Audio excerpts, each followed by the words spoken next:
Cześć! Dziś mam dla Was pomysł na stroik na grób. Asia-siowo! Dekoracja jest dość łatwa do wykonania i można ją modyfikować na wiele sposobów.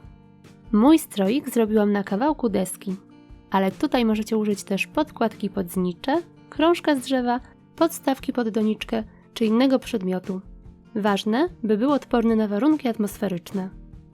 Deskę zamaskowałam sztuczną choinką. Przykleiłam róże ze wstążki, których wykonanie pokazuję w odcinku 473. Tutaj róże możecie zastąpić innymi kwiatami ze wstążki. Kilka z nich znajdziecie oczywiście na moim kanale. Możecie też użyć gotowych sztucznych kwiatów. W środku kompozycji układam znicz. Na koniec dodaję kilka drobnych elementów.